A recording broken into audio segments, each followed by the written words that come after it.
America மற்றும் Iran இடையே நிலவி வரும் போர் பதற்றம் இப்போது ஒரு புதிய பரிமாணத்தை எட்டியுள்ளது.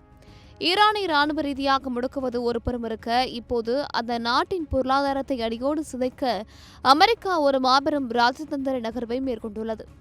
அமெரிக்கா நிதித்துறை செயலாளர் ஸ்காட் பெசன்ட் விடுத்துள்ள அதிரடி எச்சரிக்கை ஒட்டுமொத்த உலக வர்த்தக நிறுவனங்களையும் நிலைக்குலைய செய்துள்ளது. தடை விதிக்கப்பட்ட ஈரானிய விமான நிறுவனங்களுக்கு எந்த ஒரு நாடு அல்லது நிறுவனம் உதவினாலும் அவர்கள் அமெரிக்காவின் மிக கடுமையான பொருளாதார தடைகளை சந்திக்க நேரிடும் என்பதே இந்த எச்சரிக்கையின் சாராம்சம். குறிப்பாக ஆசியா, ஐரோப்பா மற்றும் மத்திய கிழக்கு நாடுகளில் உள்ள விமான நிலையங்கள் மற்றும் எரிபொருள் விநியோகஸ்தர்களுக்கு இது ஒரு பகிரங்க மிரட்டலாக பார்க்கப்படுகிறது. அமெரிக்காவின் இந்த அதிரடி முடிவின்படி ஈரானிய விமானங்களுக்கு எரிபொருள் நிரப்புவது, உணவு விநியோகம் செய்வது, விமானங்களை பராமரிப்பது அல்லது தரை இறங்குவதற்கு அனுமதி அளிப்பது என எந்த ஒரு சேவையை வழங்கினாலும் அந்த நிறுவனங்கள் கருப்பு பட்டியலில் சேர்க்கப்படும். இதனை அதிபர் டொனால்ட் ட்ரம்ப் தலைமையிலான அரசு எக்கனாமிக் ஃபியூரி அல்லது பொருளாதார சீற்றம் என்ற பெயரில் ஒரு வலிமையான ஆயுதமாக பயன்படுத்துகிறது.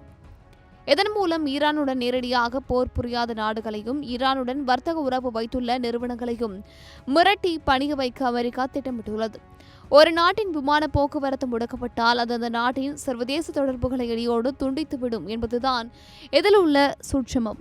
இந்த திடீர் அறிவிப்பிற்கு பின்னால் ஒரு முக்கிய காரணம் உள்ளது. கடந்த சில வாரங்களாக அமெரிக்கா மற்றும் ஈரான் இடையே பாகிஸ்தான் மண்ணில் நடைபெறவிருந்த அமைதி பேச்சுவார்த்தைகள் ஒரு முடிவற்ற முட்டுக்கட்டையை எட்டியுள்ளன. யுரேனியம் செறிவூட்டல் மற்றும் பொருளாதார தடைகளை நீக்குவது தொடர்பான விவகாரங்களில் இரு நாடுகளுக்கும் இடையே ஒருமித்த கருத்து ஏற்படவில்லை. இதனால் ஆத்திரமடைந்த ட்ரம்ப் நிர்வாகம் பேச்சுவார்த்தை மேசைக்கு ஈரானை பணிய வைக்க இத்தகைய கடுமையான நடவடிக்கைகளில் இறங்கியுள்ளது. ஈரானின் முரண்பட்ட நிலைப்பாடும் அமெரிக்காவின் ஆக்ரோஷமான முற்றுகையும் மத்திய கிழக்கை மீண்டும் ஒரு மிகப்பெரிய கொந்தளிப்பான சூழலுக்கு தள்ளியுள்ளது. சர்வதேச விமான நிறுவனங்கள் மற்றும் எரிபொருள் விநியோகஸ்தர்கள் இப்போது அமெரிக்காவின் இந்த தடையால் ஒரு இக்கட்டான சூழ்நிலையில் உள்ளனர். அமெரிக்காவுடன் உள்ள வர்த்தக உறவை பாதுகாப்பதா அல்லது ஈரானுடனான தங்களின் சேவைகளை தொடர்வதா என்ற கேள்வி அவர்களுக்கு எழுந்துள்ளது. ஒருபுறம் அமைதி ஒப்பந்தம் பற்றி பேசப்பட்டாலும் மறுபுறம் அமெரிக்கா தனது இரும்பு கரத்தை கொண்டு ஈரானின் அனைத்து வழிகளையும் அடைத்து வருகிறது.